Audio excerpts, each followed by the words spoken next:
Hello students, आज मैं 9th class का आपको मोशन चैप्टर के बारे में कुछ बताने जा रहा हूँ। तो हमारे 9th क्लास का मोशन चैप्टर है व्हाट इज़ मोशंस। मोशन का मतलब होता है गति। An object said to be in motions when its position change with time. किसी भी ऑब्जेक्ट को हम मोशन में या गति में तब कहते हैं जब उसकी पोजीशन जो है वो समय के साथ बदलती है। नेक्स्ट आ जाता है टाइप ऑफ मोशंस। इसमें वैसे तो टाइप ऑफ मोशंस कई होते हैं, मगर इसमें हम यूनिफॉर्म मोशन और नॉन यूनिफॉर्म मोशंस के बारे में बात करेंगे। तो यूनिफॉर्म मोशंस क्या होता है? When an object cover equal distance, जब वो बराबर की दूरी तय करता है इन इक्वल इंटरवल ऑफ टाइम, यानी कि बराबर समय में। जैसे 1 घंटे में 10 किलोमीटर गया, 2 किलोमीटर में वो 20 चला गया, 3 में वो 30 चला गया। तो यहाँ टाइम भी जो है इक्वल इंटरवल है और जो उसकी गति भी बढ़ रही है वो भी इंटरवल इक्वल है। तो of time is called uniform motions. उसे हम क्या कहते हैं? यूनिफॉर्म मोशंस कहते हैं। नेक्स्ट आ जाता है हमारा नॉन यूनिफॉर्म मोशंस। तो इसका जस्ट अपोजिट है when an object cover unequal distance, जब वो असमान दूरी तय करता है इन इक्वल इंटरवल ऑफ टाइम, यानी कि समय जो है वो बराबर होगा। 1 घंटे में 10 किलोमीटर गया, 2 में 40 चला गया, 3 में 80 किलोमीटर चला गया, 4 में 100 किलोमीटर चला गया। मीन्स ये है कि उसका जो इंटरवल है वो डिस्टेंस का वो अनइक्वल है, बराबर नहीं है। Is called non uniform motions. उसे हम नॉन यूनिफॉर्म मोशंस कहते हैं। अब हमारा आ जाता है कि ऑसिलेशंस क्या होता है। ऑसिलेशन मीन्स त्वरण होता है। तो rate of change of velocity, यानी कि जो चेंज ऑफ वेलोसिटी मैंने आपको बताई थी क्या होती है? वेग। जब हमारा वेग बदलता है विद टाइम, समय के साथ, इज़ कॉल्ड ऑसिलेशन। इसे हम ऑसिलेशंस कहते हैं, यानी कि rate of change of velocity with time is called oscillations. Oscillations का हमारा फार्मूला होता है V - U/T। ये फार्मूला काफ़ी यूज होता है क्योंकि इससे न्यूमेरिकल्स भी हम करेंगे इस चैप्टर्स के। तो इसे हम लिखते हैं A = V - U/T। V हमारा है फाइनल वेलोसिटी, U हमारा है इनिशियल वेलोसिटी एंड A है हमारा है ऑसिलेशंस। तो SI unit of oscillation is metre per second square. अब हमारे पास आता है यूनिफॉर्म ऑसिलेशंस क्या होता है? व्हेन एन ऑब्जेक्ट मूव्स, जब कोई भी ऑब्जेक्ट, कोई भी वस्तु, कुछ भी चीज़ है या कोई भी गाड़ी, कुछ भी कह सकते हैं हम लोग, मूव्स गति करती है इक्वल वेलोसिटी, बराबर के वेग से, इन इक्वल इंटरवल ऑफ टाइम, बराबर के समय अवधि के अनुसार, इज़ कॉल्ड यूनिफॉर्म ऑसिलेशंस। उसे हम क्या कहते हैं? यूनिफॉर्म ऑसिलेशंस कहते हैं। अब हमारे पास आ जाता है non uniform oscillations. Non uniform oscillations क्या है? व्हेन एन ऑब्जेक्ट मूव्स, जब कोई भी ऑब्जेक्ट गति करती है अनइक्वल वेलोसिटी, यानी कि असमान वेग से, इन इक्वल इंटरवल ऑफ टाइम, बराबर की समय अवधि से, तो is called non uniform oscillation. उसे हम नॉन यूनिफॉर्म ऑसिलेशंस कहते हैं। नेक्स्ट हमारा आ जाता है व्हाट इज़ स्पीड। स्पीड का मतलब चाल होती है।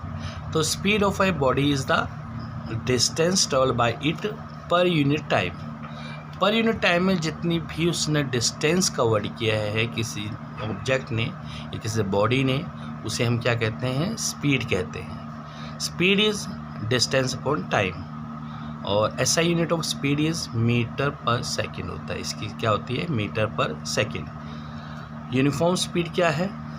When an object travel equal distance, जब कोई भी ऑब्जेक्ट जो है वो बराबर की दूरी तय करता है इन इक्वल इंटरवल ऑफ टाइम, एक बराबर समय में, इज़ कॉल्ड यूनिफॉर्म स्पीड। उसे हम यूनिफॉर्म स्पीड कहते हैं।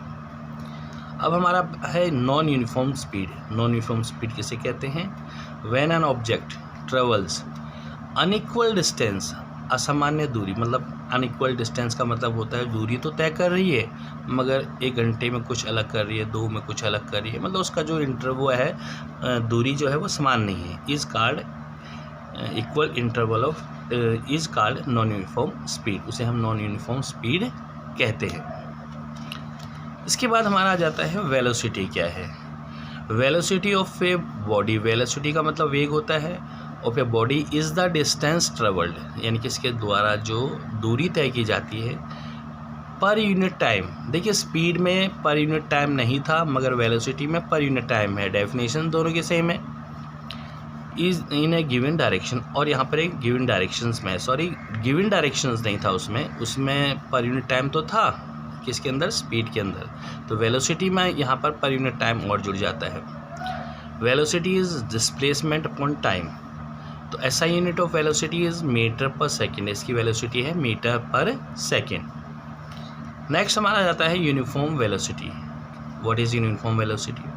When an object travel in a straight line, जब वो एक सीधी रेखा में चलती है, and cover equal distance in equal interval of time, बराबर की दूरी बराबर समय अवधि के अनुसार वो तय करती है, इस कॉल्ड यूनिफॉर्म वेलोसिटी, उसे हम यूनिफॉर्म वेलोसिटी कहते हैं।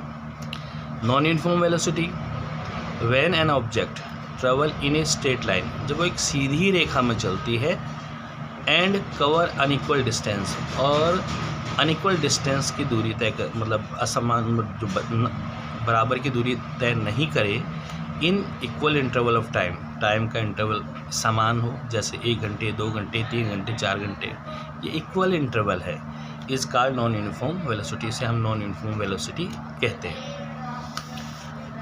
अब है नेक्स्ट हमारा एवरेज स्पीड। एवरेज स्पीड क्या है? Average speed of a body is the total distance travelled by it, मतलब जो भी उसने दूरी तय की गई है, जैसे पहले गया 50 किलोमीटर, फिर 100 किलोमीटर, फिर 150 किलोमीटर, तो इन सबको जोड़ देंगे, टोटल डिस्टेंस ट्रेवल्ड आ जाएगा। और टाइम के लिए जैसे पहले 10 किलोमीटर के लिए 1 घंटा लिया, दूसरे 50 किलोमीटर के लिए 3 घंटा लिया, तो इस तरह से इन टोटल टाइम को हम जोड़ करके ये अपॉन में इसके नीचे आ जाएगा। तो एवरेज स्पीड का फार्मूला होता है total distance upon total time taken. अब कई बार क्वेश्चन आता है what is the difference between distance and displacement. तो डिस्टेंस क्या है? Distance is the length of the actual path, जो भी हम एक्चुअल पाथ जो हम जो भी रास्ते पर जो चले हैं, जिस मार्ग पर हम चले हैं, उसकी जो एक्चुअल लेंथ है उसे हम डिस्टेंस कहते हैं। जैसे पहले हम 50 किलोमीटर गए, फिर 30 गए, फिर 20 गए, तो 50 प्लस में 30 प्लस में 20, इस तरह इन सबको जोड़ देंगे तो ये टोटल हमारा आ जाएगा distance. It may not be zero, कभी भी डिस्टेंस ज़ीरो नहीं होता। कभी आपने सुना नहीं होगा कि भाई 0 किलोमीटर चला, ठीक है। डिस्प्लेसमेंट क्या होता है? It is the shortest path between the initial and final positions. अगर हम लोग इनिशियल पोजीशन और फाइनल पोजीशन के बीच का जो डिस्टेंस निकालते हैं, दैट इज़ कॉल्ड डिस्प्लेसमेंट। और डिस्प्लेसमेंट में भी ज़ीरो, डिस्प्लेसमेंट जो है वो ज़ीरो हो सकती है। नेक्स्ट स्टूडेंट्स हमारा आ जाता है, ये न्यूमेरिकल्स में कई बार क्वेश्चन आते हैं, क्योंकि हमें यूनिट दी जाती है किलोमीटर पर आवर में, हमें उसे मीटर पर सेकेंड में बदलना होता है। If you wants to change, अगर हम बदलना चाहते हैं kilometre per hour in metre per second, अगर किलोमीटर पर आवर को मीटर पर सेकेंड में अगर हमें बदलना है तो हम उसे 1000/360 से मल्टीप्लाई कर देते हैं। दूसरा, अगर if you want to change, अगर हमें बदलना है metre per second into kilometre per hour में, उल्टा है, तो वी विल मल्टीप्लाई बाय 3600/1000, 3600/1000 से इसे हम मल्टीप्लाई कर देते हैं। नेक्स्ट हमारा पॉजिटिव वेलोसिटी किसे कहते हैं? If the velocity of an object is increase, अगर इसकी वेलोसिटी बढ़ती है विद रिस्पेक्ट टू टाइम, समय के अनुसार, तो it is called positive velocity, से हम पॉजिटिव वेलोसिटी कहते हैं। और नेगेटिव वेलोसिटी का मतलब होता है, बिल्कुल इसका अपोजिट है, if the velocity of an object is decrease, अगर उसका वेग जो घट रहा है विद रिस्पेक्ट टू टाइम, समय के साथ साथ, तो it is called negative velocity, इसे हम नेगेटिव वेलोसिटी कहते हैं। Okay, thank you.